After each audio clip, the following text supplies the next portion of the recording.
is Pulse of Africa, the face and voice of Africa.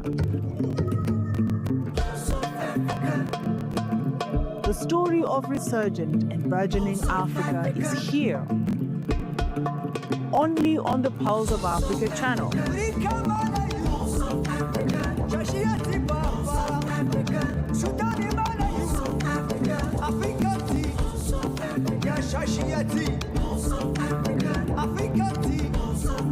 Pulse of Africa, the face and voice of Africa.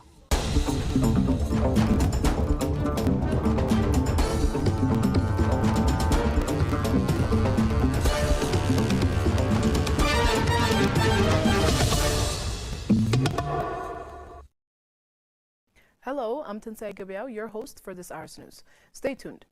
Let's start with Kenya. Kenya and two Chinese state firms launched construction of a $1.5 billion highway expansion on Friday. The project, split into two phases, will be financed by the partners through a mix of debt and equity, using a model that is gaining traction after China's traditional lending model raised concerns over borrowers' debt burdens. Kenya chose the public-private partnership model to fund the highway construction because securing normal budgetary allocations would have taken a lifetime, President William Ruto said.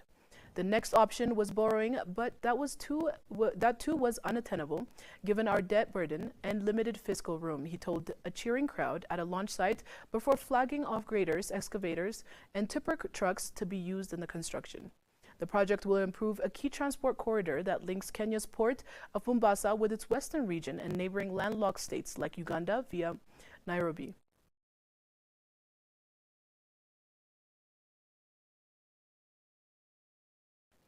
Algeria has officially kicked off the experimental phase of a shared call center for the country's telecommunications operators, marking a significant step toward its goal of expanding the telecom market to $1.2 billion by 2029.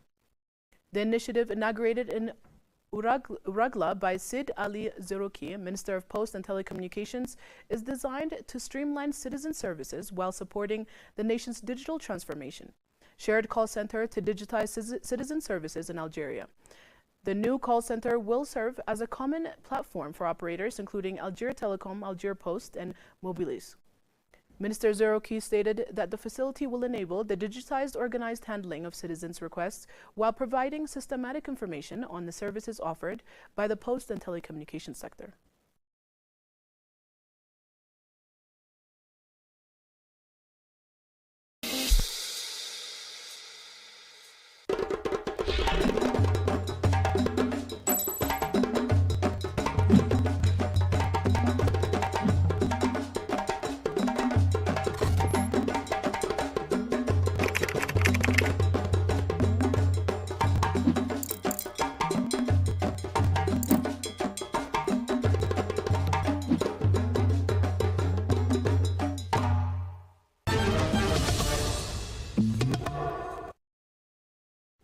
Zambia's cabinet has approved a 312-megawatt solar power initiative to tackle prolonged load shedding by adding clean energy to the national grid. The plan includes small-scale solar farms in every constituency, including existing substations for quick rollout. Part of the 2026 Constituency Development Fund will fund the Presidential Constituency Energy Initiative with a new project management unit created for fast implementation. Local councils will manage the project, while private companies and development partners provide funding and expertise. Power generated will be sold to ZESCO, creating steady income for districts and constituencies to support community projects.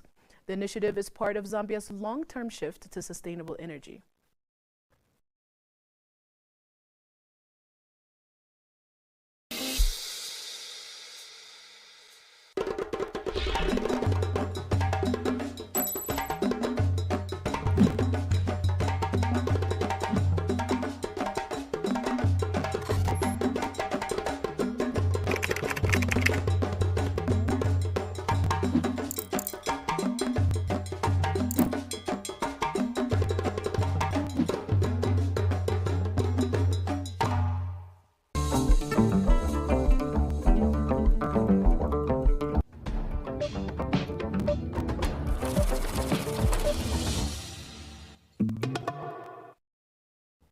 Now to business headlines. The African Development Bank and the European Investment Bank signed a financing package worth $275 million to help Mauritania upgrade its main railway corridor. Under the agreement, the AFDB will contribute $150 million and the EIB $125 million to modernize the railway linking iron ore mines in Zourate, in northeastern Mauritania, to the Atlantic port of Nadibou. The lender said in a statement. The deal, guaranteed by the European Union, was signed on the sidelines of the Africa Investment Forum in Rabat, the statement added.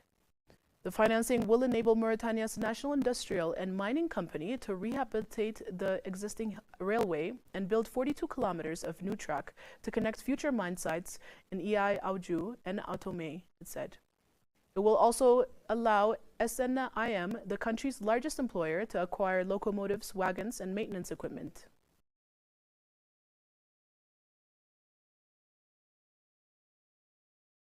Cameroon tabled its 2026 finance bill Wednesday, proposing a record $14.7 billion state budget, up 14% or $1.7 billion from 2025. The general budget rises 13% to $14.5 billion, while special accounts nearly double to $221 million, boosted by a new $83 million fund for women's economic empowerment and youth jobs, as pledged by President Paul Biya.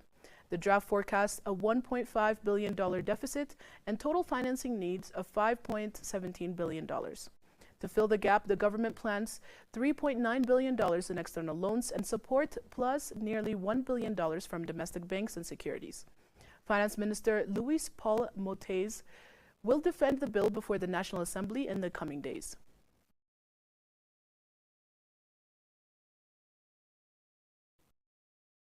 Moroccan Customer Experience Group Intellesia announced that its management team, led by founders Karim Bernoussi and Youssef El Aoufir, will buy back the 65% stake held by Altice since 2016.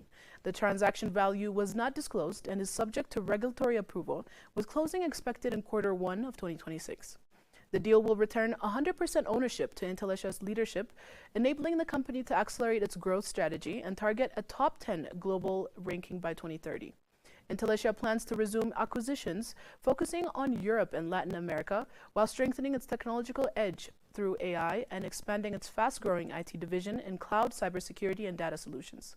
From 3 countries at founding, Intellesia now operates in 19 markets across 4 continents, with revenue up tenfold in a decade. It currently ranks top 15 worldwide, top 5 in Spain, and top 3 in France and Portugal.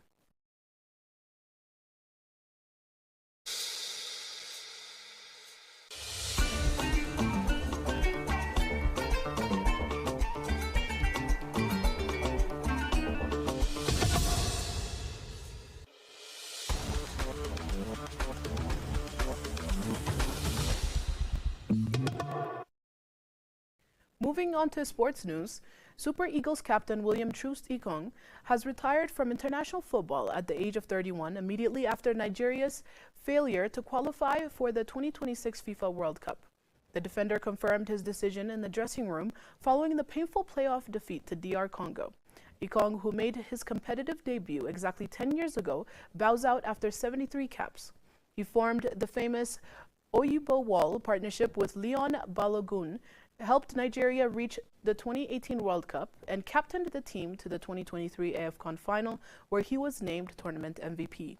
Despite retiring, Troost-Ekong will travel with the squad to the 2025 Africa Cup of Nations in Morocco in a non-playing supportive role. Attention now turns to 19-year-old Benjamin Frederick, widely regarded as his successor at center-back. A decade of passion, leadership, and resilience ends as one of Nigeria's most decorated modern defenders hangs up his green jersey.